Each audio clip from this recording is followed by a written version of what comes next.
Hello everyone, how are we all doing? Come on in, sit on down. It's time for a live Q&A. I suppose normally I would do a truth or therapy session on the Sunday, but I don't have a guest lined up yet. I've been on holiday, I've been away, if you haven't heard, and I haven't got anything prepared just yet, as I have quite literally just set up the internet at the new house. That's right. I've been away on holiday and I've come back to immediately move home, and it's been a one hell of a week. I'll say that. I am exhausted. The stress and the sleepless nights, getting everything moved and ordered and shipped across, and sorting out the old house for the landlord. My body is breaking down. I am not going to lie. I have terrible wisdom tooth pain, which I think has flared up because of all the lack of sleep and stress, and it's radiating down to the back of my throat and into my brain with nerve pain. So yeah, I'm feeling it. I'm feeling rough, guys. I am not going to lie. So I haven't best prepped for a podcast release just yet, but I've been talking to a few people. I've been getting a few things lined up. I've been talking to the hijacker, host of the Revolution Radio, I believe. He has retired, and I think his last show, his last public appearance, is going to be with myself on this channel on the 9th to discuss, as he calls it, the grand unifying theory of conspiracy, which is the Millennial Kingdom theory. And I just like the guy's train of thought. I like to get him on just to share his thoughts and opinions and ideas surrounding the Millennial Kingdom. He seems to have thousands of them and hundreds of concepts in his mind about how it all could have played out. And I just like having the guy on to voice all of those opinions and thoughts. So he'll be coming on the 9th to share all of that. Again, it'll be his farewell broadcast, I suppose, which will be sad, but I'm glad that he's trusted me enough to be the platform to do that. So that's amazing. So yeah, we have that to look forward to, guys. That should be fun. I do have Vicky Joy Anderson coming in July as well. We're gonna catch up and talk more about transhumanism and shadow entities and demonology and spiritual warfare. So that should be fun too. And I'm gonna reach out to Joe from JT follows JC, and I'll reach out to Vitali as well from Alpha Talk. See if we can't arrange another little conversation about the millennial reign there. A bit of a back and forth. That should be good. Looks like we have the Cult of Con in the chat right now. Starting my workout while listening. Gains for the mind and gains for the body. Yeah. Congrats on the move. Sorry to hear that you were so broken down. Don't be afraid to take a little downtime for yourself, my man. Well, again, I've had downtime. I've been on holiday. I've taken a break, and I'm pretty unplugged from it all. I'm not gonna lie. And I've been trying to wrap my head around recent events and plug myself back into the conspiracy world. And as soon as I do that and I do a quick search, see what's going on in the clown world, I find this article from 2018, which we're going to talk about today, showing that some Satanists, self-proclaimed Satanists, but slash atheists, in air quotes, we're just atheists, you know what I mean? Um, Literally doing satanic rituals with sigils while dressed like clowns. Thought to myself like, oh, I should have just stayed on holiday. This never ends. It's just ridiculous. But we're gonna go through an article in a bit, just to have a quick chat about this, just to remind myself and all you listeners out there that this Nephilim clown thing is as real as any other conspiracy, and they are rubbing it in our face all the time. To dress like a clown is to evoke demons. It's plain and simple. That's all it's ever been, and that's all it ever will be. No, it doesn't matter how much you love clowns personally, or how much you have personally attached to the idea of a clown about it's just a bit of fun for the kids. You are wrong. That is not what it is. That's not what it ever truly was. You've been duped. So that's basically what I'm saying. That's what I'm writing the book about. And the book's on the way, but again, because I've been on holiday for 2 weeks, the better part of May, and obviously moving as I come back, I am nowhere near finished proofreading the book as I would like to be. If I share the screen with you here and bring up the editing. So this is chapter 10, Demons, which is all about Jesus' ministry casting out demons and how the Nephilim, once dead, became the demons we have today in the disembodied spirits. So this is my editing process here. I'm using Grammarly to help me with the proofreading. Obviously, as I go through, it highlights things where it thinks spelling is wrong or commas are wrong, things like this. It gives suggestions for rewrites. I'm avoiding all the suggestions where it's telling me, yeah, you appear to have a writing style here, Paul. Do you want us to utterly remove it? I'm basically ignoring those. Um, the AI does seem to want to remove any individuality from the way things are presented, and I have a style, a conversational style, which I put into my writing, and it seems to every now and then want to tell me like, this sounds a bit too passive. Are you sure you don't want to rewrite this entire paragraph? And I'm like, no, because that's how I sound. I'm a passive voice individual. Like, stop trying to change who I am, AI. But it is useful for making sure spelling mistakes aren't there and commas are in the right place. I'm not gonna lie. So, but I'm only up to chapter 10. As you can see, I'm trying to get through it. The whole book is here. I have done up to here in the process. And that is, it's a lot of words. If I highlight that, if I go from there, ooh, I don't need that. If I go from here to the top, what have I done? I've done like 60 pages so far of 160 or something like that. It's yeah, it's where is it? Where is it? Word count. So I've done 70 pages so far of 160. I have done just shy of 40,000 words out of 90,000 in proofreading. And I would have got a lot further in the month if I had any time to do it. It doesn't necessarily take that long to proofread a chapter, I'm not gonna lie. So to proofread this whole chapter, it probably would take maybe an hour to do a good thorough job. Make sure it flows right, add any extra quotes that I needed and get the references all there that are necessary. Probably an hour, So I have what?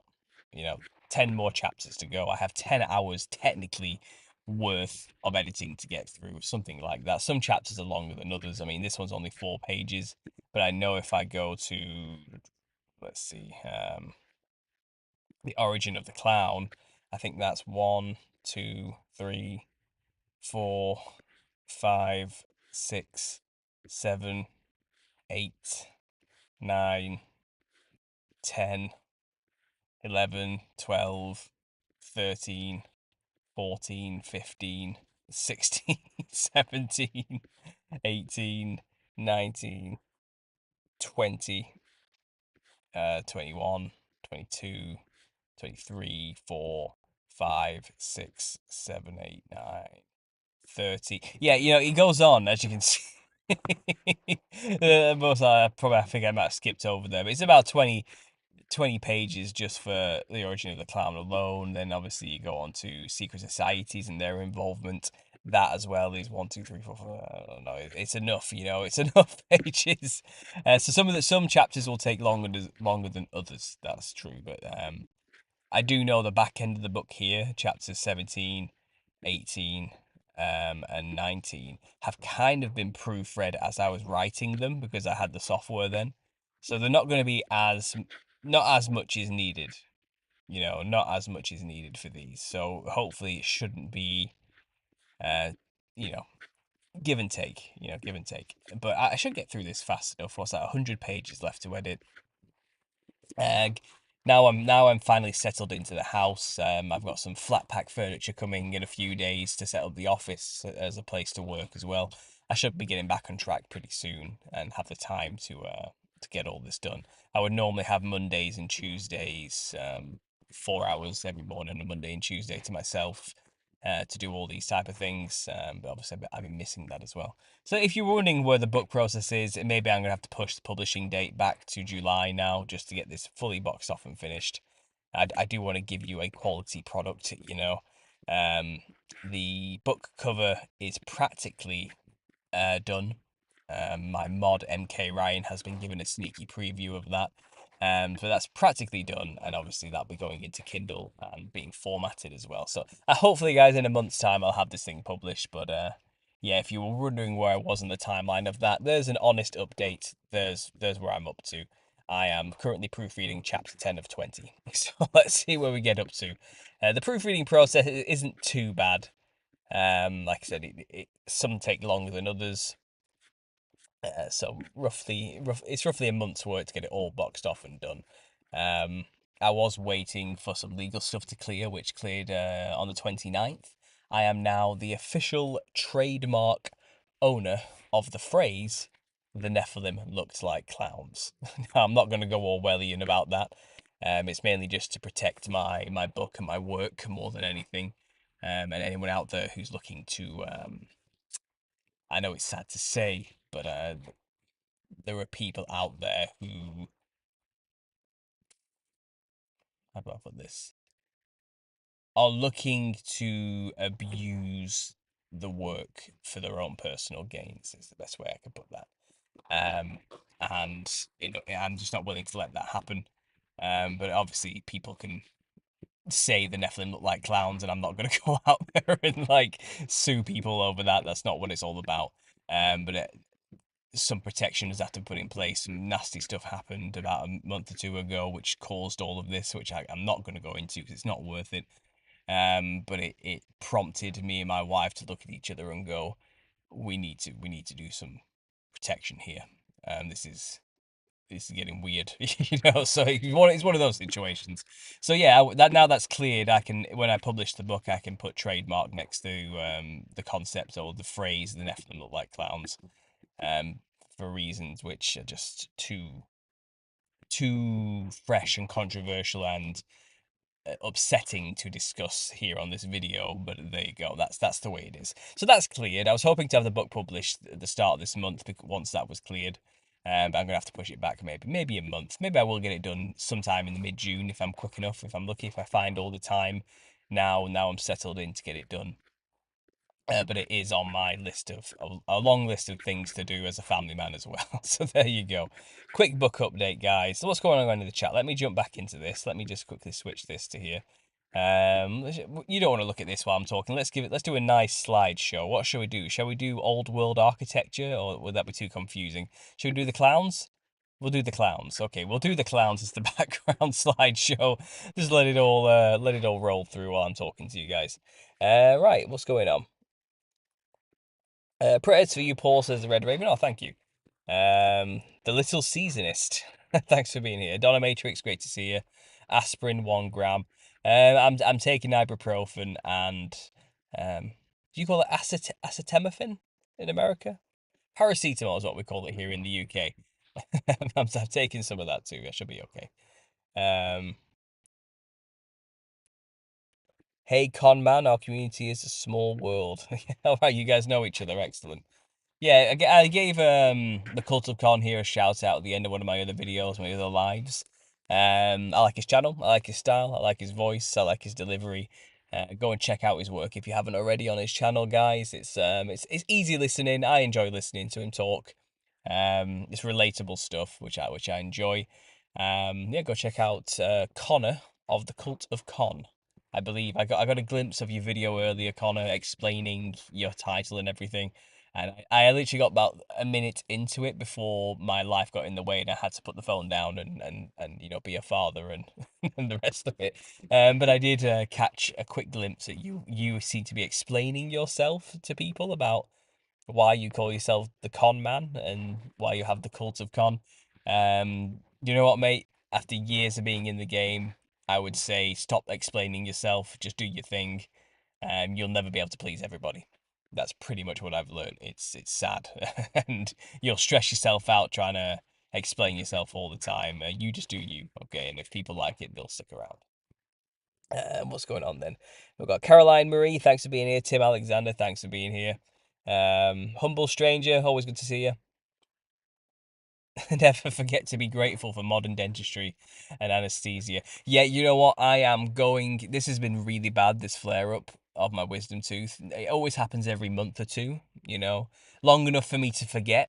And then when it hits, it's horrible. And I'm like, why haven't I done something about this? And then once it disappears, it takes months before it comes back again. And I forget it's a thing. And then it happens. It's a vicious cycle of pain and misery every 2 months. But this time, it's been going on for a week. it's getting worse. I think it feels like it might be infected. I don't know what's going on, but it's radiating outwards into all my sinuses. I've never had wisdom tooth pain this bad before, and it's all happening at a time where I need to be in, high gear. I need to be going, I need to be moving. I got stuff to do. So once this flare does finally go down and I can actually open my mouth wider than a pizza slice and actually eat food without being in complete agony, I will go to the doctors, and which is the NHS here in the UK, and I will say to them, get my wisdom teeth out, remove them, get rid of them. They are nothing but a pain and agony for me. Okay. I know in America it's much different for you guys. You seem to just get your wisdom teeth out as standard at a certain age or something. It's just like basic stuff. Like you don't even wait. You just get them out as soon as possible. Maybe there's big money in maybe it's is there an industry out there like Big Wisdom who like is out there to get your teeth early so you can pay for the surgeries? I don't know what's going on exactly. But in the UK it's just not a thing. They just don't think about it. They just let you deal with it. Just deal with the pain, whatever. But I'm gonna kick up a fuss. I'm gonna say this is causing me absolute agony. I cannot live like this anymore. It's a serious problem. Remove them. So hopefully, let's see if 2024 is the year I can have these teeth pulled. Let's see. We'll find out. Eh? But knowing the NHS, I'll be on a waiting list for 2 years. Can't wait. They aren't even trying to hide it anymore. The clowns. Yeah, the clowns. They are certainly not hiding it these days. Did anyone see this, by the way? Just off topic. I remember like an article when I was on holiday coming out. Somebody sent it to me, and I think someone made a joke about it in the Unexpected Cosmologies Discord and tagging me in it, which brought my attention to it. But it was that supposedly the Apple was banning the clown emoji because it has ties to the alt-right and it's being used as an alt-right discriminatory symbol against the left or something like that. And I was laughing about this, and they were saying they're coming for you, Paul. And I'm like, yeah, I've got no chance now. It was fun while we had a good ride. It was fun while it lasted, but now they're gonna just ban the clown symbols because people like me are out there pointing to the multicolored collective and saying, "Look at them all looking like clowns. They're clearly possessed by demons." Although I very rarely directly say that because it's just an instant ban. You know what I mean? You can't talk bad about the golden calf, you know what I mean? Their god, their idols, and those particular groups of people are the idols of today. You know what I mean? There's a few of them on screen there, kind of right now, but these are models. You know what I mean? But it's kind of you're not allowed to talk about the sacred cows like that. But I thought it was funny that the clown symbol is now being related to liberalism. Clown they look like and dress like clowns, don't they? In the mainstream conspiratainment world, it's kind of like you get the alt-right, don't you, which are like the certified approved truthers out there, and they're always focused on the political stuff. They never go into the occult stuff like we do here, like they never get into the spiritual aspects of things. But you have that truth movement out there, which are always discussing the corruption of the government and the media and all that sort of stuff. And obviously they tend to be always being accused that false left-right paradigm of the Nazis, the new modern alt-right Nazi media versus the 1% progressive social justice side, and they're always fighting each other and calling each other snowflakes. Then you get those other jokes like the left can't meme, when like you get I think Pepe the Frog was the version of their kind of idol, and then you had Anonymous, which was kind of extremely liberal back in the day, and there's always been that left right argument going on. And I think that's where the clown emoji being banned, that's the sphere it fell into, where that was being discussed as a concept.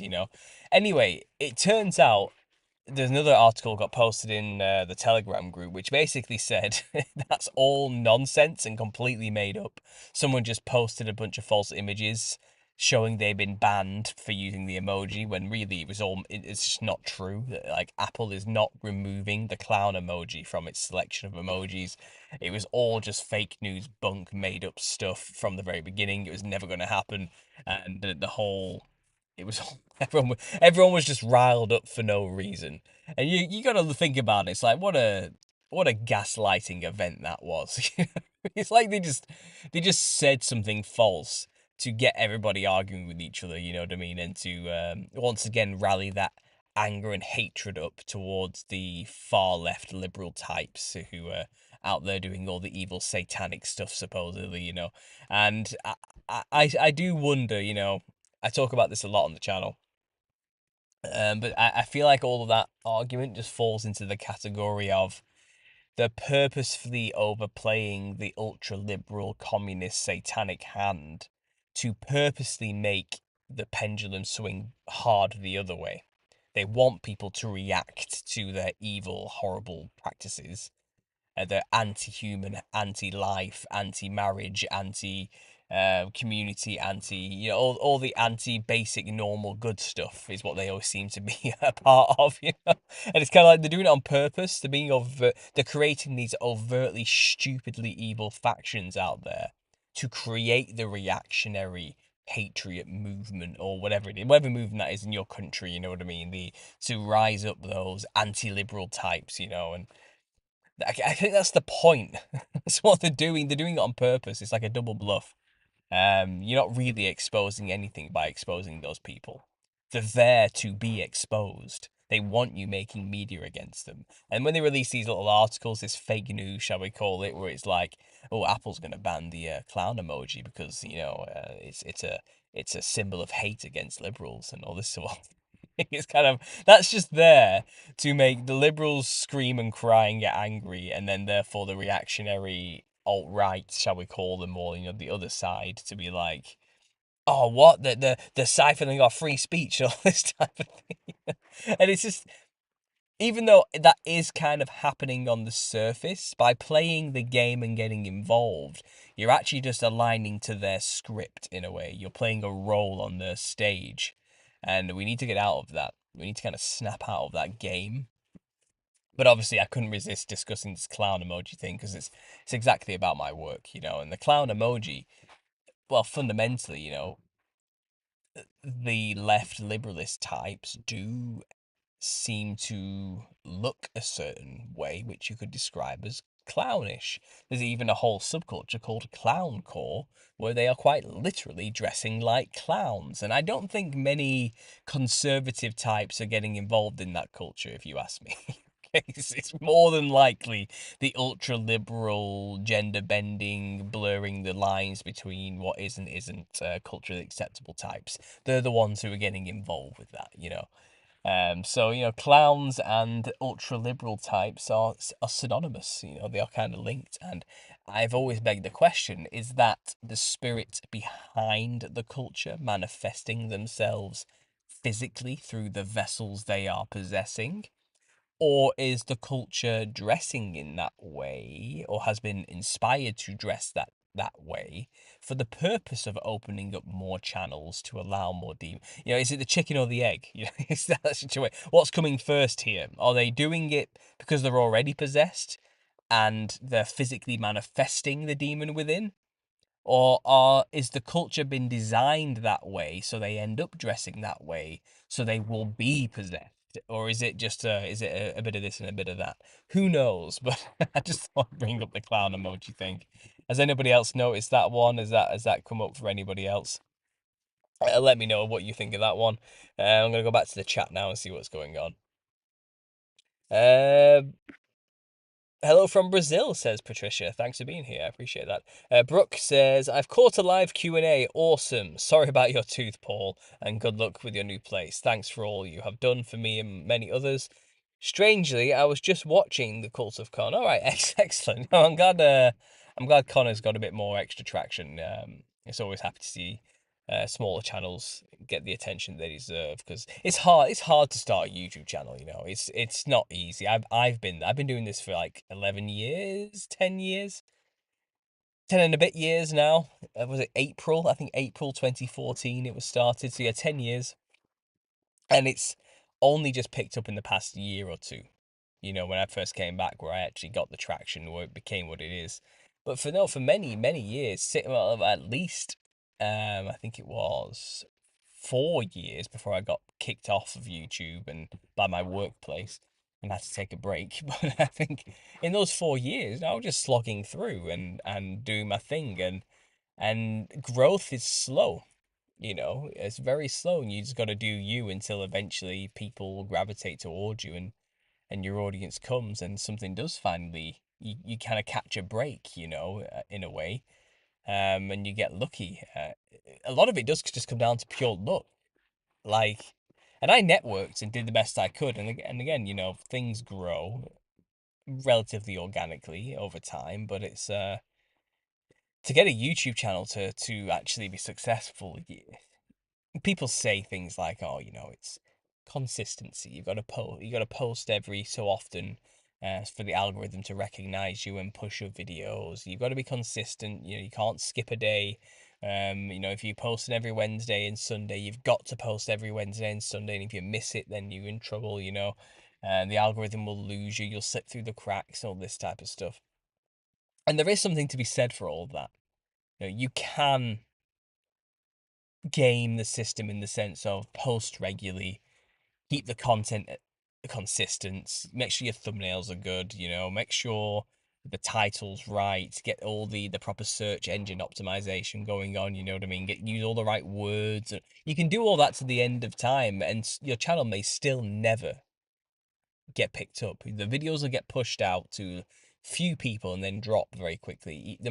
That will still just happen. You're still going to just win to the algorithm. What I've found, what it really does come down to, and it's a shame because there's a lot of good content out there just being missed by people because of this. But what it tends to come down to is just sheer luck. Like one day, for some reason, some other channel will promote your work or something like that, and it'll just suddenly bring enough views to your channel for the algorithm to notice you, and then it'll randomly push your video out to loads of people, and then it'll be a snowball effect from there. And you'll just get lucky one day for some, just randomly, you know, and you have no idea when that day will come or why.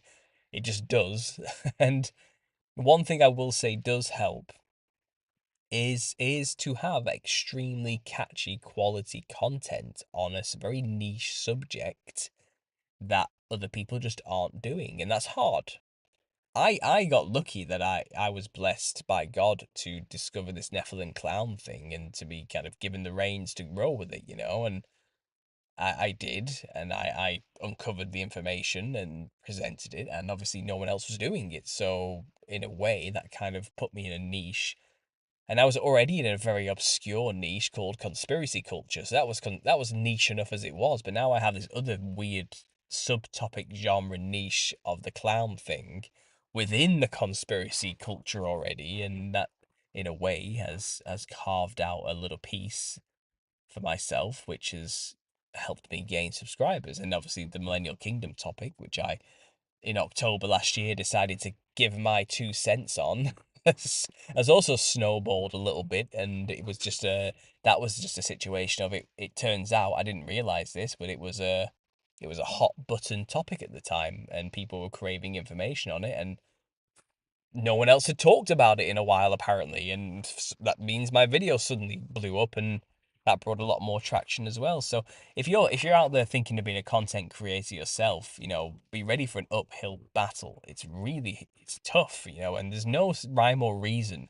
You can do everything right and you still may never grow. You know what I mean? It's brutal, and it really does just come down to a random lucky day where you just did or said the right thing, or the right person was showing your video at the right time or something. It's just so sporadic. I don't know how you're supposed to, like, I still to this day have no idea what I'm doing. Okay, I just post a video every day or every other day about my random musings and rambles, and you know, and it's what I want to do. I enjoy doing it, and if it gets views, it gets views. If it doesn't, it doesn't. It doesn't matter. I'm still going to make the content anyway. My thumbnails have gotten a lot better in the past year from what they used to be. They used to be just awful, just a random image I'd pulled from somewhere and just slapped it out there for whatever. But my wife has helped me understand the importance of thumbnails, and I've got a lot better since she showed me the drop shadow tool in Photoshop. I've gone a bit wild, I'm not gonna lie. I've gone a bit crazy with the drop shadows, but I can't help it. It's all new to me and exciting, so I'm experimenting a lot with my thumbnails, if you haven't noticed, guys. But I have a lot of fun with them because I'm an artist. I get creative, you know. I have a lot of fun with those thumbnails, that's for sure. But yeah, I still don't know what I'm doing on YouTube. I'm a one-man show, I don't have a team behind me. Some people message me sometimes. It's like, hello, everybody at the Understanding Conspiracy team. It's like, no, it's just me. You've just got Paul. It's just some guy. There's no team. There literally is. It's just myself and a laptop, and my phone occasionally, and that's it. It's just a bit of imagination and myself. That's all it really comes down to. Yeah. Anyway, I'm trailing off a bit. Let's see what's going on, guys. Let's see what's going on. Let me get this chat back up. See what people are saying. Um,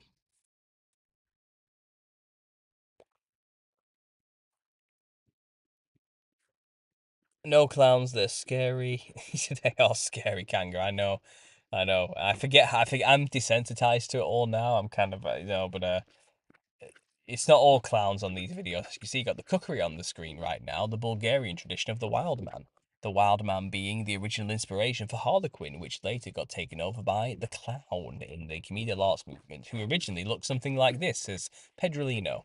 Yes, the history of the clown. I know way too much about the history of clowns than I ever thought I would ever know. Honestly, I did not expect this to be my life.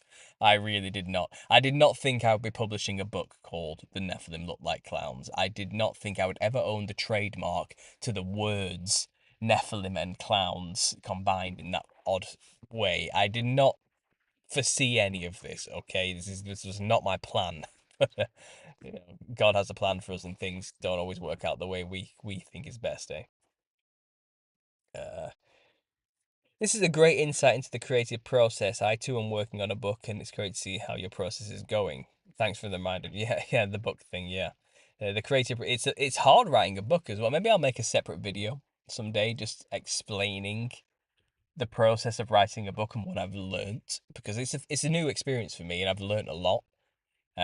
Just there's things that happen that you just don't realize until you're doing it. Maybe I'll make a video about that one day. Who knows? Um. Rappers, Carti, NBA, Youngblood, there was Young Boy, Trippy Red, Lil Uzi Vert, all wear clown-like attires during shows, and they're the most famous public Satanists out there that channel the clown demons through the way they dress. Yes, they do. Yeah, I know, and I'm not into that scene, so I don't know as much as a lot of other people know about the rapper scene and the obsession with clowns, but I do know it's extremely prevalent throughout the entire music industry. The clown aesthetic, and for good reason, because they are channeling demons, likely for talent. you know, you get a lot of these artists saying they have alter egos. You know what I mean? Katy Perry has a few, that I'm aware of. I know Beyonce has Sasha Fierce, but it's not that's they're just the two mainstream, well understood characters that claim to do that, but they pretty much all do. Some of them don't claim it's an alter ego, that it's just themselves, and they just dress like that because that's their shtick as well, and that's what they do. But what they're doing is they're channeling, for power, for demons, for demons to give them the skills to sing or perform, or they've signed a deal, a contract, that through their own talents, yes, they can perform and do whatever, but they get the fame and the adulation and the contracts to do those things because they allow themselves to be channels, so the demons can experience the world through their body and be worshipped as a god once more on the stage. So it's kind of a contractual agreement. It's like, yeah, I'll let you be famous. We'll let you go on stage. We'll let you be famous and your music will get out there, but you have to be a channel for demons. This is like the contract, right? The Illuminati contract writers, are talking to the artist, and they're like, yeah, you can be famous, you got the skills, you got the talent, you can write all the songs, whatever.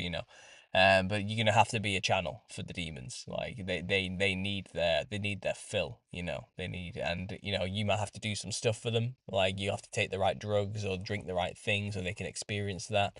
You're gonna have to go to the orgies. You're gonna have to obviously you're gonna have to murder somebody, and we're gonna have to film it. Or you're gonna have to do something horrible to a minor, and we're gonna have to film it or something to blackmail you as well, just in case you decide to get a conscience one day. We've got all that sort of stuff probably happened behind the scenes. But dressing like a clown is the uniform that they have to wear for work to allow themselves to be a ready channel for the demons. You see it everywhere. Like musicians are always clowning themselves up. They're always putting chalk paint all over the skin and whitening themselves up. Red lipstick and some kind of wild, crazy hair, panda eyes makeup thing going on. The more colourful and extravagant the costume, the better as well. You see it all the time. The music industry is rife with it, absolutely rife. Not just rap culture, all music, all genres, everywhere.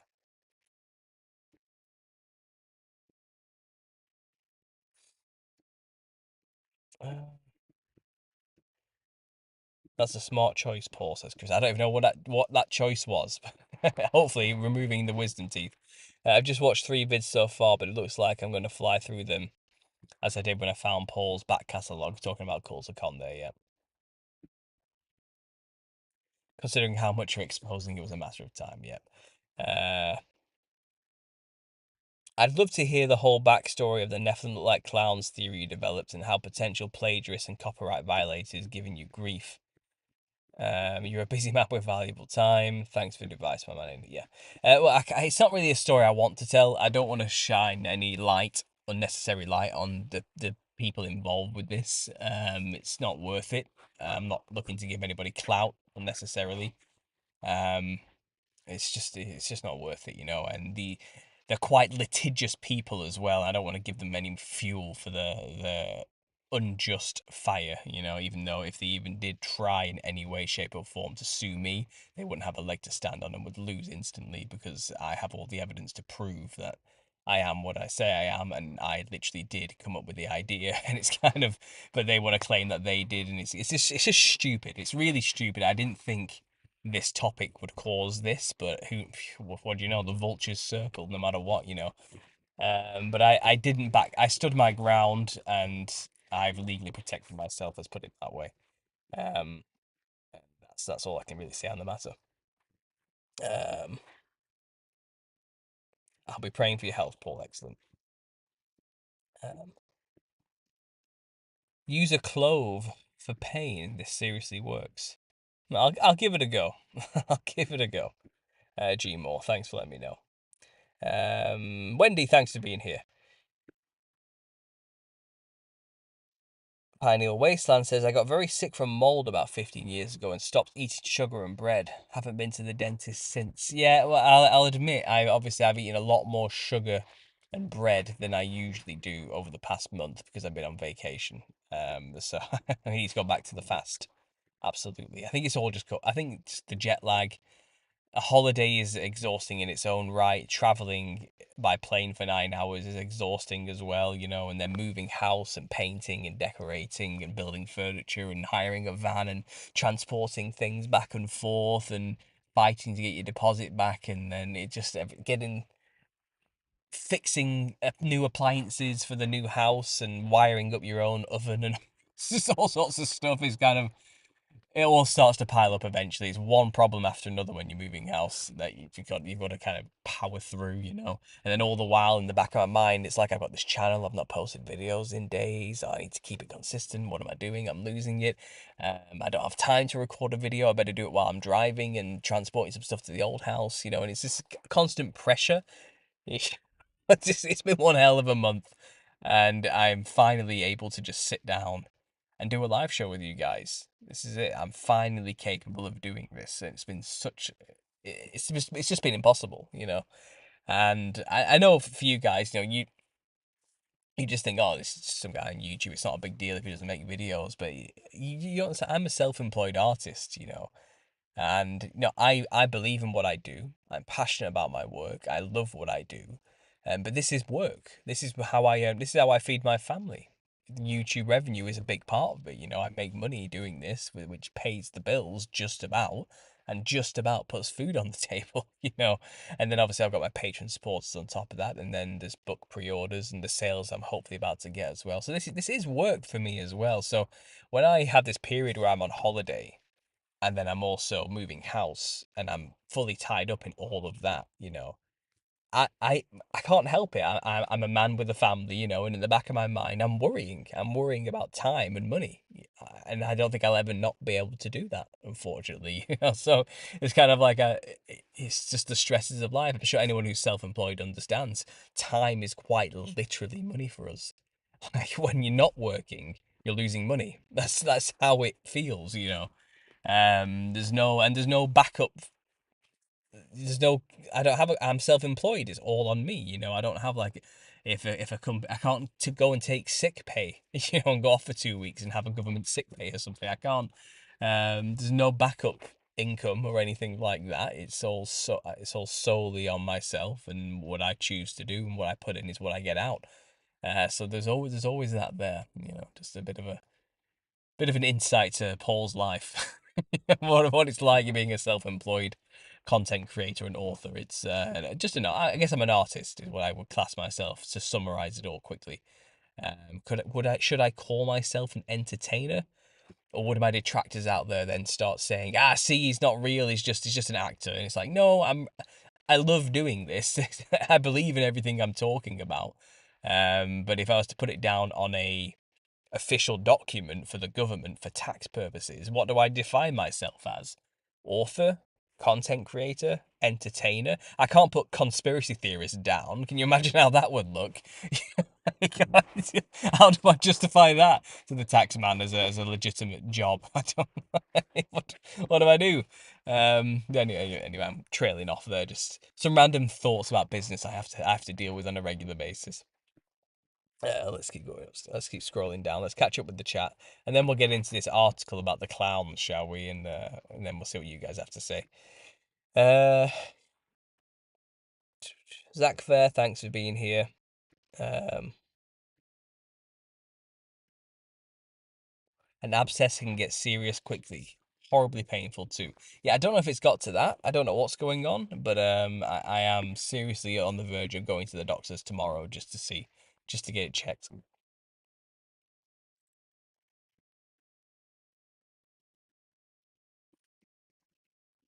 Is the short season considered a third coming, says Tayman. Jesus comes the first time, dies, comes the second time after the resurrection, and then leaves again after the millennial kingdom and comes back after the little season. I mean, in a way, I mean, that whole second coming, that's not biblical language necessarily, is it? That's just something we've kind of defined through churchianity and that type of idea. I mean, G- Jesus' kingdom is an eternal, God's kingdom is an eternal kingdom. There's no coming or going necessarily. He's always there, and always has been and always will be. He's the Alpha and the Omega, the beginning and the end. His the kingdom is eternal. Now, in terms of a physical, earthly kingdom that you can tangibly go to and walk around in and communicate with, it's up for debate about how that works. But there is a beloved city and the camp of saints. But is that the kingdom? Probably not. I mean, it's a heavenly thing, isn't it? And there can be manifestations of the heavenly kingdom on earth, which is likely what was going on during the millennial reign. But again, it's hard to say. Was there a physical city floating around in the North Pole, which emanated more physical cities to emulate it all throughout the earth, where Jesus literally was sat or walking around? Or was Jesus in heaven ruling, kind of above the earth, but in a spiritual realm we call heaven, and that seeped into the physical world where we lived, and his saints, who had physical resurrected bodies in the earth, were going around doing his job, and spreading his word and his kingdom to the rest of the world. There's a lot of ways to describe what's going on there necessarily. Um, After the millennial kingdom, when Satan's loose for a little season, did Jesus leave? Maybe not. Maybe he was always ruling from heaven and never even came back. You know what I mean? In a sense. Or maybe he was physically always here and never left when Satan was released, and it's still physically on Earth somewhere, just in this city we can't see or has been hidden from us. The cameras are not pointing at it. Flight paths never go near it. Boats never go near it either, commercially speaking. You know, so you'll never know it's there. There could be that too. I don't know. I don't know. I don't have the answers, but I don't think Jesus returns at the end for great white throne judgment. I think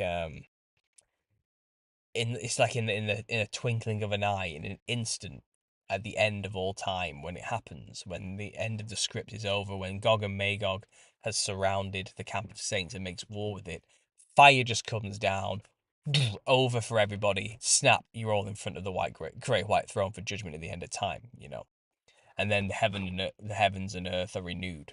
There's a new heaven and a new earth, and I believe that's a rejuvenation of earth. It's like a resurrection of earth. It's made anew. It's not that there's a the old earth just disappears and then puff a new one's there type of thing. I think the old earth, and it does say the earth is on pillars. It's eternal. It stands forever. You know, as a testimony to God. It does mention that in the Bible. I don't think the earth itself just disappears. I think it's rejuvenated. It's built back to its original form. It's kind of regenerated. I think that's probably what happens to the earth and heaven as well, in a sense, you know, because obviously corruption and rebellion took place in both realms. There was rebellion in heaven and there was rebellion on earth through Adam, you know, and the fall and the rebellion of the angels. So it's kind of the end of the rebellion in a way, is what the new heaven and new earth is about. It's a resetting back to the way things were, in a sense. And then obviously Satan, the false prophet, and the beast are cast into the lake of fire. And then there's arguments about what that even is. Is it an eternal thing? Is it an instant obliteration? Are they tortured forever and ever? It's kind of what happens to the Nephilim spirits as well, because they're clearly still on Earth. Do they also share a place in the lake of fire at the end of time, after the new heaven, after the earth is rejuvenated? Because right now, the current earth that we're in is still infested in the spirit realm of the earth with demons. And the astral realm is the same thing as the earth. It's just the other side of the coin of the earth. It's you can't have one without the other type of thing. So these demons, even though they're not physical, are still on the thing, the enclosed system we call Earth. But they're still here, you know, they're just not embodied, but they're still within the realm of Earth, just in a place that we can't perceive with our perceptions as they are in our physical bodies. But they'll have to be dealt with at the end as well. Um, and there's other questions on top of that, like will they also go through a saving process? It's possible that Nephilim in the past, you know, I think Vitally from Alpha Talks did a great presentation that there were Silocephaly dogmen that did do Christ's bidding and go for God and were forgiven in a way, you know, and there's plenty of examples of perhaps Nephilim in a sense, or at least men who turned themselves into beasts, can still be saved, and therefore their spirits, though trapped here on earth, may also have a chance at salvation through Christ. You can go on for hours debating and arguing about all of this, and this is why I love the millennial kingdom theory so much, because it shifts your perspective. It forces a perspective shift. It forces you to ask these questions to try and make sense of what's going on, rather than just going along with the already established dogma that it's all futurism and it's all yet to come. And it's kind of, well, what if that's just not the case? What if some things have already come to pass? It means everything has to be considered, you know, and that's what we do on this channel. Anyway, I'll stop there. Let's see what else is going on. I'm gonna have a quick drink of water, guys. Just bear with me. Do oil pulling for tooth infection. Coconut oil is thick, but it works. Interesting. I'll give it a go.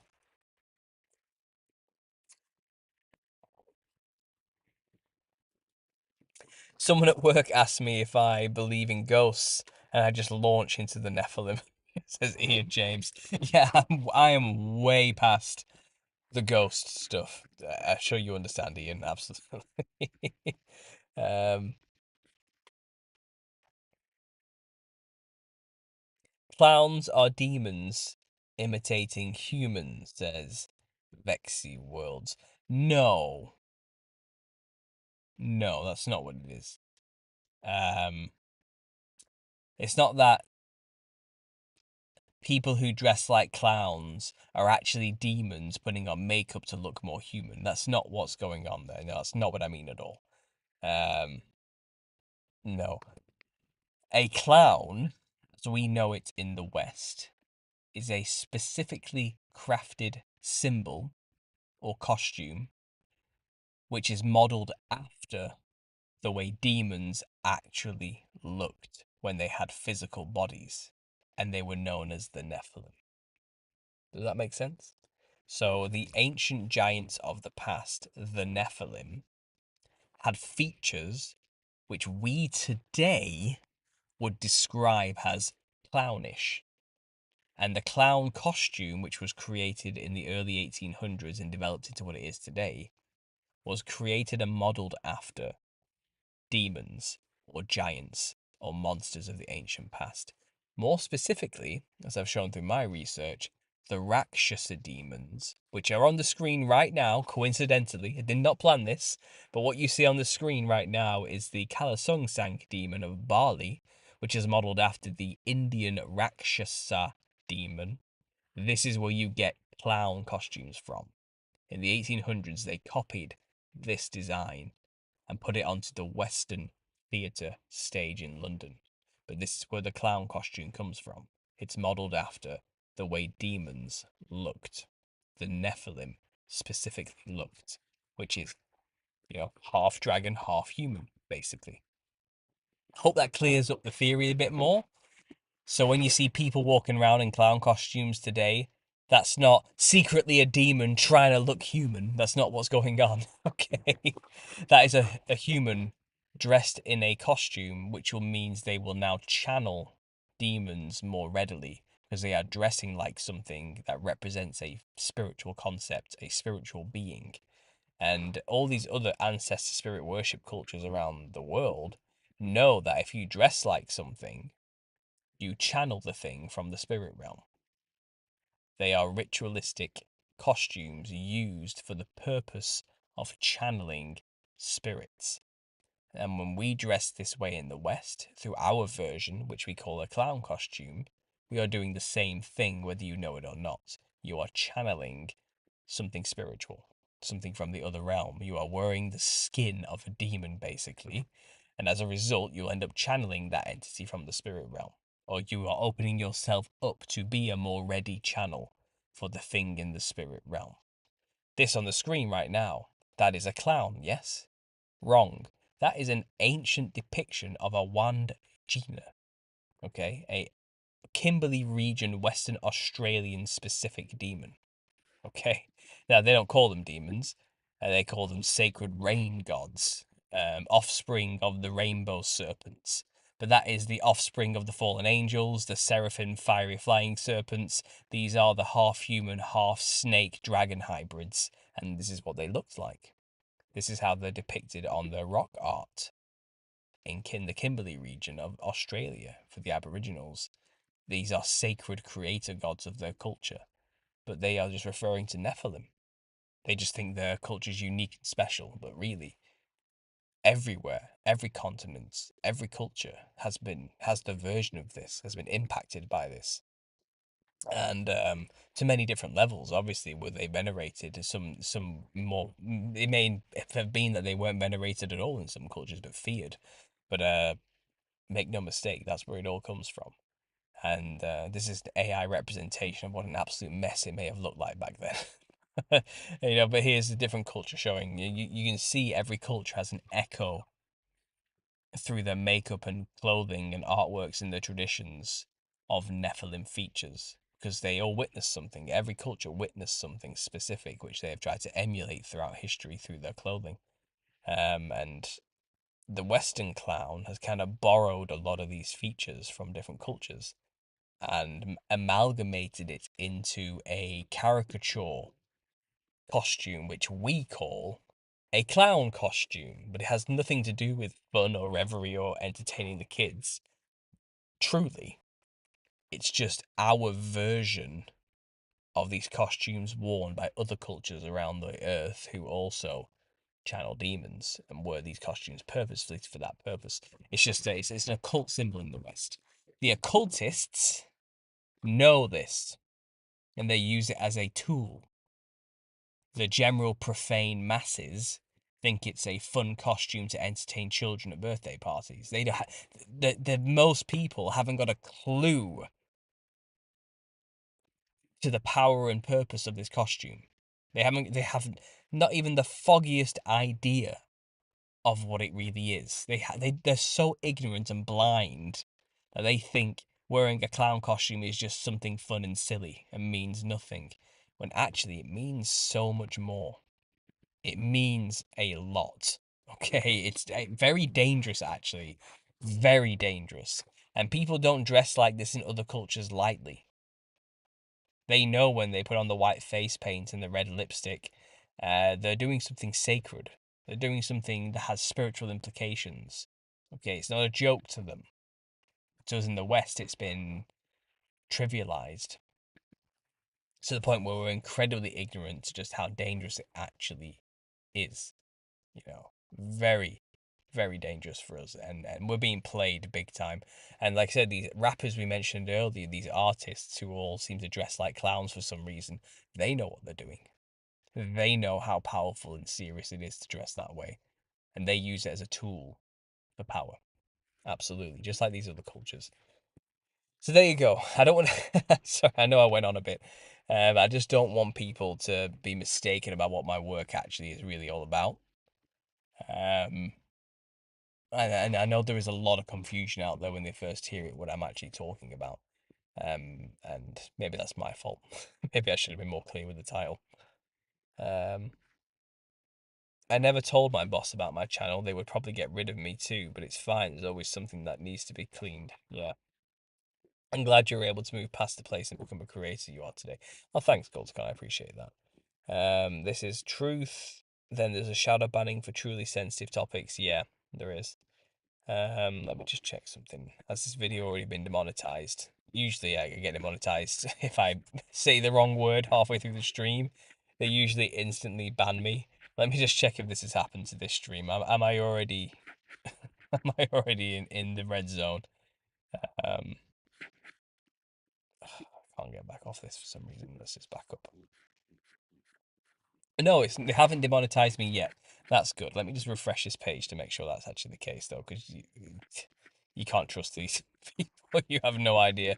If you guys don't know, again, a glimpse into the life of a creator. I quite often, as soon as I finish a live show, they demonetize the video, and then I always put an appeal in. This is by the way, this is every time. I always put a manual review appeal in to get a human being to look at the video to tell me whether or not it should be or not, you know. And the next day, without fail, they will monetize it again. But by that point, the video's already had all the views it was going to get, so I make no money. Every time. So every time I put in a manual review, the person always goes, oh, this video's fine, monetize it, no problem. But as soon as I finish recording the video, the AI algorithm has decided no. Okay. And clearly the AI algorithm must be technically incorrect, right? So, because how can I always appeal and always win? If so that tells me my videos never should have been demonetized to begin with, right? Because they always win the appeal. But that doesn't matter. That's what happens. That's the game they play. This is how shadow banning works. Okay, so they do these little things, and it's kind of like they're just trying to make you give up, basically. Like, you know, and that's how they do it, you know, and that's why I'm thankful for my Patreon supporters, because it's kind of without them, you know, this it's a fruitless effort, you know what I mean? And as I explained earlier, as someone who's self-employed, this means everything in a sense. Um, but yeah, YouTuber are sneaky that way. They do little things like that, you know. But luckily, this one apparently I haven't said anything too sensitive yet. We'll see. I guarantee once I finish the show, they'll do something. I guarantee they will. They always do. I know what they're like. Let me just get the chat back up, guys. See what's going on. We've got 200 people here right now. That's amazing. Thanks for joining me, guys. I'm glad you guys like listening to me ramble on. It's good. It's good to know it's not all for naught. Right. Let me just scroll back on the chats. How far? It won't let me go that far. Let's see if I can get more up there.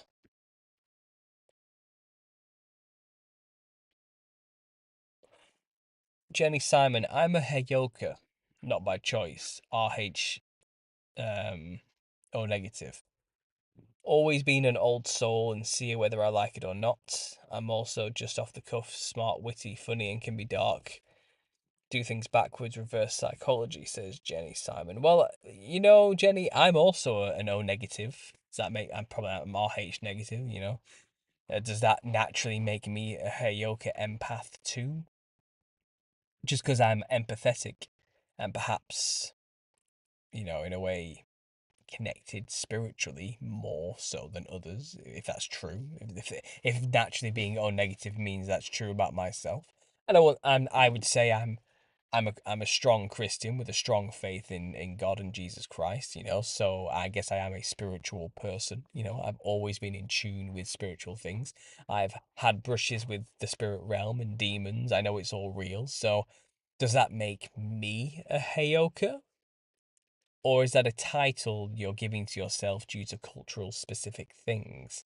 And do you necessarily want to be identifying with a Heyoka? Something that's modelled after a thunder god, which is a Nephilim. All Nephilim, if you look into history, are always associated with thunder and rain and being lightning bearers, able to control the weather. Does being an empathic spiritual person immediately mean you are a Heyoka? Why would you want to define yourself by that culture's specific symbol for being slightly spiritual and empathetic? I don't understand. Can you not just be a slightly more in tune empathetic person? Do you have to label yourself a Heyoka empath or something? I don't see why you would have to do that. Is it necessary? You know. Again, but like you said, nobody's a Heyoka by choice, and that's true. At least I've seen that before. Lennox Cloud, thanks for the super chat. I just felt like helping out, keep spreading the truth ball. Thank you. Oh, thanks. That's really kind. I appreciate that. That's amazing. Thank you, Lennox. Yeah, that means a lot to me. But yeah, I'm not trying to put you down, Jenny. I get it. And perhaps the Heyoka story has related to you more so than other stories, so it helped you contextualize what's going on in your life. I don't blame you in a way for considering the Heyoka to be a way to explain why spiritual things keep happening to you. I get it. I get it. And again, I'm not putting you down. I guess what I'm trying to say is there are other ways to explain these spiritual phenomena without having to fall into a cultural specific explanation of what it means to be a spiritual person. It can just be, at the end of the day, that you are simply just that way without having to label yourself as something like a Heyoka. Because as I've done for my research, to call yourself a Heyoka is to be somebody who channels the Wakinyan gods of the Dakota Plains, and the Wakinyan is a beast riding hybrid horned beast god who controls the thunder and rain. And that is a Nephilim creature, and do you want to be identifying with that necessarily? I don't think so.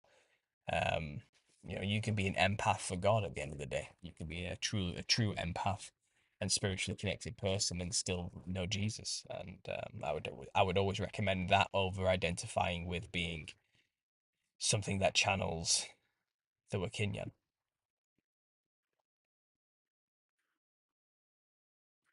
Yeah. So again, I'm not trying to disparage you.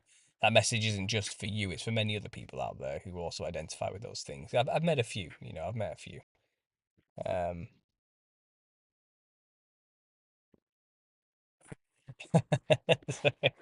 I missed it, but when I was talking earlier about what do I identify myself as exactly, like when it comes to tax returns, and lately when I was with my wife at the doctors and they were asking what my occupation was, I looked at my wife and said, "What am I? Well, what is my occupation? What do I do exactly?" Um, what what did we describe? What did we decide on again? What was it? Artistic author. That's that's all. That's the best I could come up with on the spot. I'm like, I'm an artist. I'm an artistic author. Borderline sounding like autistic author there. I'm an artistic author. Yes, that's yeah, yeah. She's just reminding me that that's funny. Um, yeah, funny. I don't know what to call myself. I don't know. I speak, people watch and listen, and thankfully that puts food on the table somehow. Okay. That's I can only thank God that somehow has worked out that way. It's a blessing. It really is a blessing, and I feel like I've done very little myself to get there. Maybe I'm not giving myself enough credit, but it definitely feels like I've got help from God on this one. I put my faith and trust in Him, and He is providing. It seems to be how it's going there, so I'm thankful for that. Hey Paul, how much of the ancient astronaut theory do you ascribe to? None of it. I don't think aliens exist. I think they are fallen angels, and what we call outer space is not a vast infinite thing that goes off out there into vast infinite planets and universes and suns and solar systems. I think outer space is more likely the deep, the great deep of the waters that surround us and are below us, and it's likely that these monsters may come from that, or they fell from heaven. So I think ancient astronauts are just a secular way of explaining away angels. That's probably what I would say on that one. It's the History Channel's version of events, eh? That's what you're going off. Um,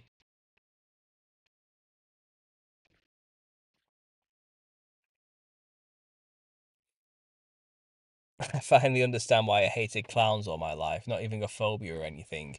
I just always found it beyond annoying.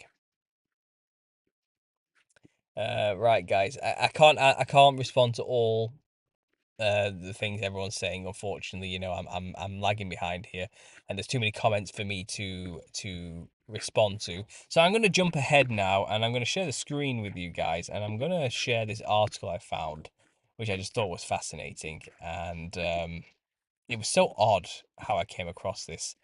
Um, I can't even remember. I don't even know, but I found this article on the Daily Mail online somehow, and I honestly can't remember how this came across to me at all, but it did, and here we are. Let me just close these ads everywhere 'cause it's just annoying. But yeah, it fits the theory, it fits the bill of everything I'm talking about. I'm not surprised that this is happening. But if you look at this here, you can see it on the screen, and we'll just go through it together, okay? So it says here, inside a dark harlequin satanic ritual, worshippers in black robes and clown noses purge themselves of emotional baggage in Prague. Okay. So followers of the Church of Satan claim their religion is just like any other faith. Pictures show members waving wands, walking in the dark, and sitting around symbols drawn on the floor. Photos were taken in Prague, the Czech Republic, by local photographer David Tizinski. Unsettling images of Satan followers wearing clown noses and long dark robes performing a nighttime ceremony have been revealed in a series of photos. The men, who appear made up like Pennywise the dancing clown from Stephen King's horror book It, are pictured taking part in dark harlequin style ritual in the suburbs of Prague, Czech Republic. The group, photographed by David Stinsky, is said to believe in individualism and worship the Czechoslovakian temple of Satan. The Church of Satan does not believe in the devil. Oh, here we go. Nor a Christian or Islamic notion of Satan. Satanists are atheists who consider themselves as being the most important person in the universe, and are thus sometimes said to worship themselves.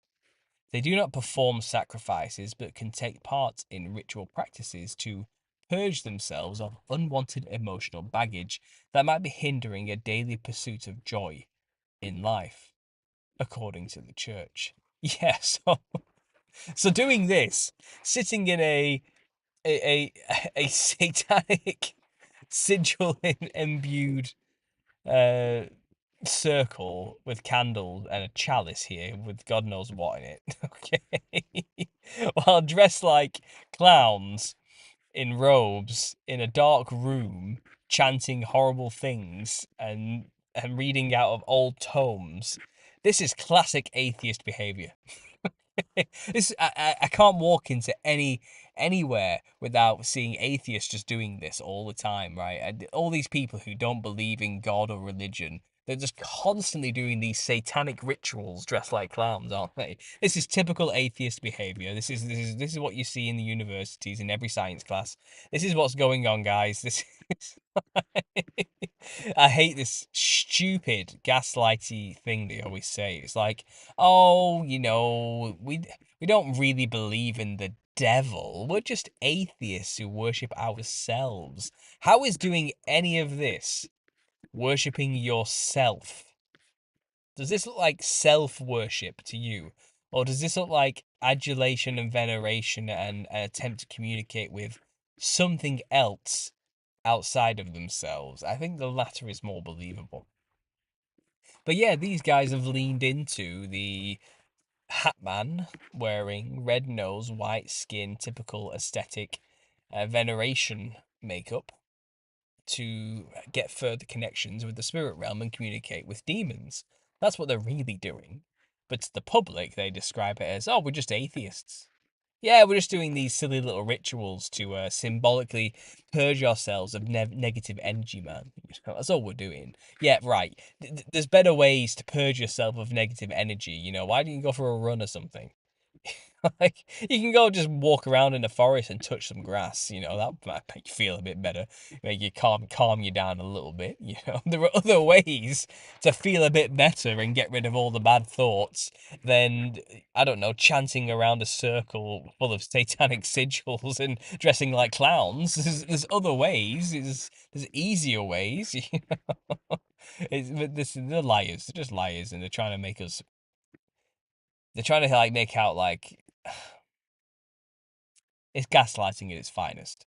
It's kind of like, oh, you're crazy to think we believe in the devil, even though we're clearly doing all these satanic, devilish things while putting our fingers on a Baphomet symbol. You know what I mean? Oh, yeah, we don't worship the devil. No, no, no, I'm just an atheist. Now, give me a minute while I sing my chant to Baphomet. It's gaslights. They make us think we're crazy. We're the crazy ones for pointing out the obvious.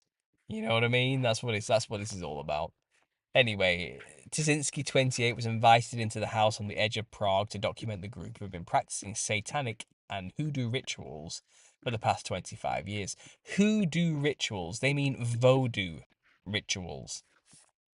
Okay, hoodoo is a stupid, modernized version of voodoo, which is voodoo is another example of this. It's Haitian practice.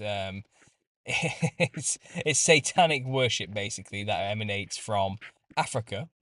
Okay, this is where it comes from the Vodun religions as well, and it's icon ancestor spirit worship mixed in with Freemasonry, mixed in with French icon Catholicism as well. It's an odd blend, okay, but it's basically African ancestor spirit worship with a Catholic, um, Freemasonic overlay, right? As a result of the the African slaves going over by the French colonists. Okay, so you get this odd look, right? But to say they're practicing hoodoo is like the New Orleans version of voodoo, which is originated from Haitian vodou, which comes from African ancestor spirit worship. So yeah, these guys are quite literally just copying, if they do hoodoo, Haitian vodou, okay, which again is communication with spirits in order for power and rituals and to gain information, and it's the job of channeling spirits. So they're dressing like clowns and wearing these hats, just like, I don't know, Baron Samedi here from the Vodou religion. People dress this way to channel this specific spirit, and they smoke cigars and drink rum to please the spirit because that's what the spirit wants. Okay, but this is a Nephilim spirit. This is a serpent hybrid spirit. Okay, so they're just dressing the same way they do to channel the same entity, but they're hiding behind the circus version of the Hat Man, which is the ringleader. Okay, let's see if we get it here. Of the circus, it's the same character, it's the same thing. Okay, and the ringleader is the orchestrator of the ritual. It's King Solomon, the Lord of the Ring, crown represented by the hat. That's what this is. So this guy is here with the hat, the orchestrator of the ritual, the ringleader of the circus. Okay, King Solomon is orchestrating the ritual, and the clowns are the demons he is trying to summon. So you have these people around him dressed like clowns because they are going to be the channels for the demons he is attempting to summon. It's all there in one symbolic ritual, okay? They dress this way as a tool, and they're publicly showing you. They're showing you what they're doing. They're not even hiding it, you know? But they hide behind this mythologized, stupid lie that we're just atheists having a laugh. Please. Come on, give us some credit. You know, I know you think Christians are all just fucking like stupid. Like, sorry for swearing, by the way, guys, but this stuff gets me angry. And I know you just think we're like ignorant backwater, Bible bashing, like ignorant fools who clearly aren't going to catch on. But give us some credit. We're not, you know, we weren't all raised in some Baptist church somewhere where we didn't know anything outside of our Sunday school teachings. Like, I wasn't even raised a Christian. I came in it late. You know, some of us know a thing or two, and it's kind of like they have this bigotry of low expectations. They think we're so stupid that we're never going to figure out what's going on, you know, and they post articles like this and laugh about it to our face. You know what I mean? And it's kind of like, these idiots. They actually think we're atheists. You know what I mean? Like, they don't even know why we're dressing like clowns. They just think we're, you know, it's like, they think it's a bit of fun and we're just being silly. Little do they know, and they can probably get off on it, you know. But look at this. This guy's taking it deadly serious. Like, he knows what he's doing. Like, but to the public, this just seems silly, right? Uh, I don't know. Looking like dark clowns, they apparently walked into a public place after midnight, showing no emotions at all, didn't talk, and went to the nearest cemetery. Yeah, that's normal atheist behavior, isn't it? Let's go do some necromancy late at night, dressed like clowns. Yeah, sure. Look at these guys. What a mess. Yeah, so they call this the Dark Harlequin, or the Aklanatcha. Performed in deep caves or streets, forests, and jungles. 8 new silver candles are placed in a circle, a silver cup, elixir, and drums help set the scene. Again, typical atheist behavior. Why wouldn't an atheist be carrying around the silver chalice and a bit of chalk for any moment, you know? There are 3 basic types of satanic ritual outlined in the Satanic Bible. For compassion for oneself and others, yeah, right. For lust, to release unrequisite sexual urges, and destruction, to cleanse oneself of anger towards someone who has done you an injustice. So, in order to forgive somebody, you need to perform a satanic ritual. You can't just let it go and give it to God. You can't just forgive. That's odd. You know, in order to gain compassion for other people, you need to perform a ritual. That's odd. That's a shame that you have to do that.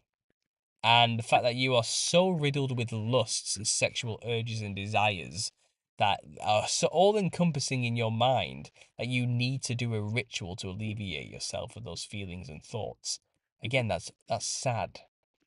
You know, you do know you can be born again and deal with all of these problems by giving yourself over to Christ. Okay, none of these silly rituals necessary. He's done it all for you. You know, you don't have to do any of that. Like, it's all pointless. And it's all, well, it's vanity, isn't it? Okay. The group performing its ritual because I want to kill the stereotype. They're all about individualism and they want happy lives. Yeah, you know, you can still be an individual and have a relationship with Christ. You know, God doesn't want worker drones who are all the same as each other. You know, He wants each individual as He's created them to live up to their full potential and have their own purpose in the body of Christ. Not for everyone to be a homogeneous grey blob, which is what sadly a lot of churchianity has become and has come to represent Christendom as a whole. It's kind of these it's, false dichotomies run throughout these arguments, back and forth, don't they? There's nothing really dark in the stereotype. When they are finished, they hop in their cars and drive back to their families. Yeah, this is messed up. Oh, nothing weird about this. Oh, we're just good people, you know, who we don't need. You know, we're just good people who do rituals for compassion and to destroy our anger and rage and for forgiveness while walking through this bloody stained door, which looks like you've murdered somebody with a decapitated head above it. Oh yeah, you're good people. You're clearly just good people doing harmless rituals for fun to alleviate yourself of negative energies. That's what you're doing, right? Yeah, I am not buying that for 1 second. And people who do, come on, snap out of it. They're lying to you and laughing about it. They're playing on your ignorance and your gullibility. You know, that's what they're doing at the end of the day. I don't know. I don't know. Anyway, I found the original artist. He has a whole thing on here, and here's more images of what was going on. A bit more high def if you want to check it out. David Tazinski. Like most of the images you just saw there, but they're here as well. Um, it's a joke, isn't it? At the end of the day, the way they talk about it is kind of like, shut up, shut up. Yeah, you're just atheists who worship self. Yeah, people who like love themselves and worship themselves and just want to be good people don't do this. It's not necessary, is it? You know, you're quite clearly demon channeling satanic worshippers who are just overt. You're doing it in an obvious, very obvious overt sense. That's all, hiding behind the masks of irony or something like that. But what you're doing here is literal, legit rituals. You know, just like the Vodan religions do the exact same thing. Okay, it's no different. You're just hiding behind the mask of the clown from a public perspective to make it seem like you are just silly atheists having a laugh and the devil isn't real and we know that and we're just having a joke. We're clowning around, haha, playing on the exoteric understanding of the symbol of a clown to hide behind it so the public thinks Satanists believing the devil is just funny, it's just silly. These people are clowning, the devil's not real and they know it. They're just funny clowns, they're just people having a laugh. No, they are quite literally wearing the correct costumes necessary to channel demons more effectively. And you don't know it. You don't know that. It's hidden from you. But they know it. They know it very well. And it probably works for them very well because it's worked for all these ancestor spirit worship cultures for a very long time. You know, it's worked for them. Why would it suddenly stop working for us just because we're in the West? They know what they're doing. Do we? Anyway, there you go. There's the article. There's a few thoughts on it along the way. But it's just stupid, isn't it, guys? It's absolutely stupid. Let's see the chat. What do people think about this? Let's have a look. Um,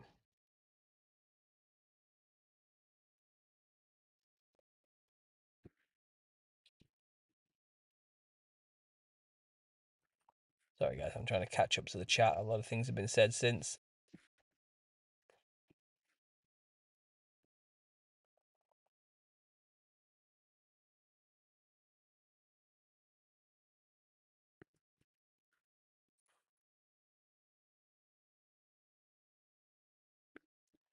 talking about menstruation on the full moon. Lovely. Okay, we'll leave that. Based, Paul. Yeah, thanks. The brews were able to blend into ancient Egypt, so bronze in color. Probably, I don't know what you're talking about there. Keep searching, Jenny. Okay, we're talking about that. The Heyoka.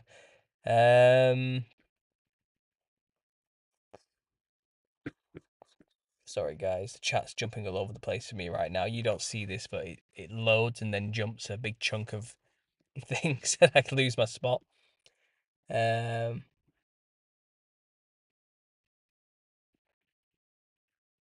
okay, Jenny, I'd recommend to stop doing spells. It will get you nowhere. You don't need it. Just come to Christ, come to Jesus, leave that life behind, and just you'll have a better life. Trust me. You don't. No magic spell will make your life better or anybody else's life better. It'll only make your life worse in the long run. It's not worth it. You don't need any of that. You've been freed from all of that. Take the free gift. Um,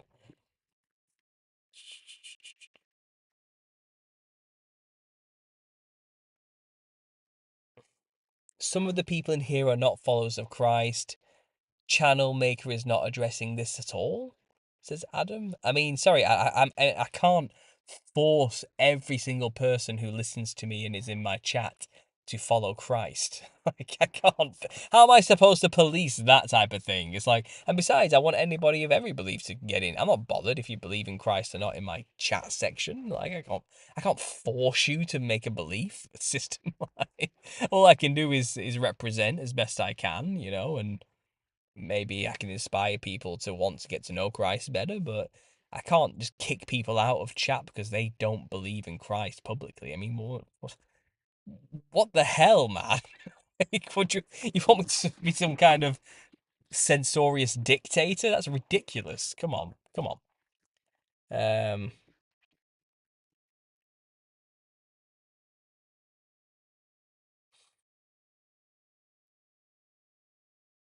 that clown room looks like my ritual chair.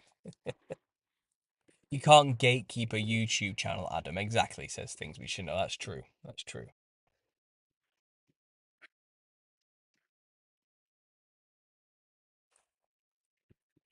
Just confused as to why they're here in the first place. Maybe they're just curious to know more. Nothing wrong with that.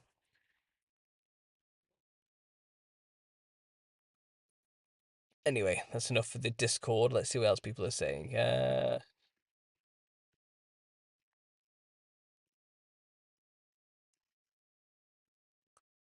Well, there you go. Wendy's explained it all to you as well. Like, it's not like I'm. I just don't like it when people leave comments like, "Clearly, the creator is not addressing this because he's. I don't know. He's purposefully dancing around the subject and is intentionally not addressing this specific point because he's evil or something like that." It's like maybe I just haven't got round to seeing it yet. Could it be that before you jump to the conclusion that I am purposefully not addressing specific things that you have deemed necessary to address? Could it not just be that I simply haven't caught up to that point in the chat yet, and I haven't seen every single one of the hundreds of comments people have left? Could it just be that? Maybe it's just that, Adam. I'm a conspiracy theorist just like the rest of you. I understand it's easy to make assumptions, but maybe we shouldn't. Maybe we shouldn't. You know, Condemnation before investigation is the height of ignorance, as they say.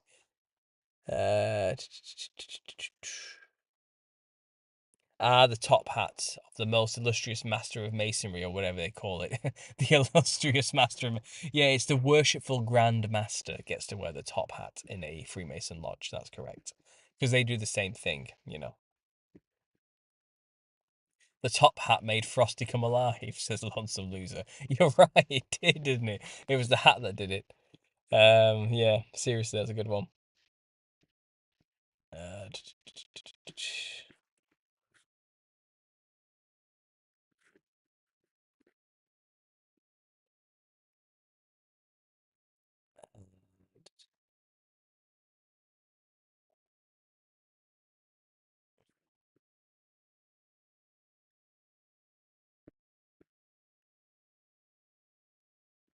Sorry, guys. Again, the chat's doing that thing where it jumps around.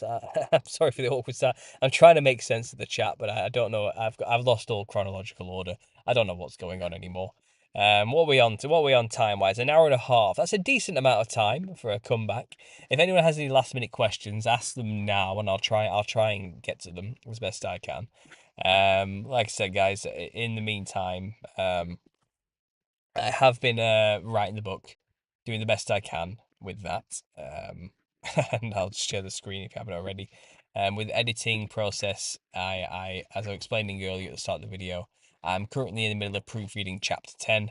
And I do have, after this, another 10 chapters to get proofread and boxed off. It's about 100 more pages to go through. I don't know, like 60,000 more words or something. But hopefully, maybe in a month's time, I can have all that boxed off and done. But I am lagging behind due to life getting in the way. You know how it is.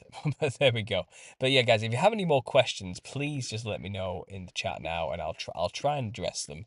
Let's keep it cool. You know, let's not get weird. Sometimes the chat can get a little bit weird. Let's try and get this. Let's keep it fun. Let's keep it lighthearted. Let's keep it cool. Okay. I don't need Adobe to open this. Let's close that. There we go. Bring the slideshow back up. Excellent. So what's going on in the chat, guys? Any last minute questions? What's going on? What have we got? What have we got?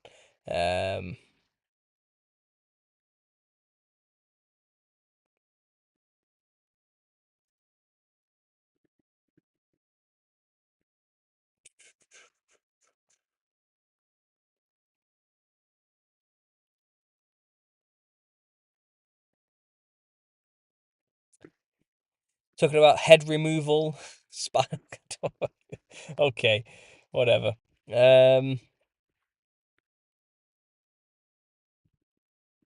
Hall, use a tuning fork on your tooth. 128 hertz. Found it on TikTok. Works. I don't have a tuning fork. I believe you. I'll try and check out the TikTok video you're talking about.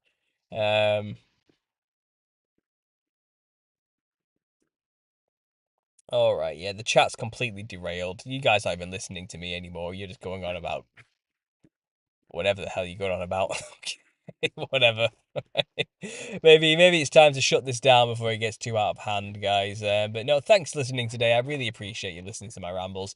Again, this is just a bit of a comeback video, to be honest, more than anything. Just to try and get back into the swing of things. Like I said, I have just moved house. Things are finally settling down a bit now. Just got some furniture coming in next week. I need to build to get more storage solutions in this house for a growing family. You know, more space, more clothes, more problems. It seems. Hopefully, I can get the office sorted, and then I can be doing this from my little office in the evening with a bit of a desk. You know, which would be a bit better. And I am eager to get one of those Nephilim skulls with the elongated skulls in the background for fun. Get it on a shelf in the background. Now I've got enough. It's like an obligatory standard for Nephilim researchers to have one of those skulls in their office. So maybe I'll get a replica from Etsy and get that in the background. And for a bit of fun, maybe I'll paint some clown makeup on it or something. Who knows? Yeah, who knows? So you still intermittent fasting, Paul? I haven't for the past few weeks, actually, no, because I've been on a holiday and doing other things. I do need to get back into the intermittent fasting, though. I do. I think it'll do my body a world of good as well when I get back into that. But right now, I need a new set of pans and pots, and also I've got all sorts of things to worry about in between fasting as well. So food right now in our house is a bit all over the place, and our means of cooking are a bit wild. But yeah, it's one of those. I'll be back on track with that in no time.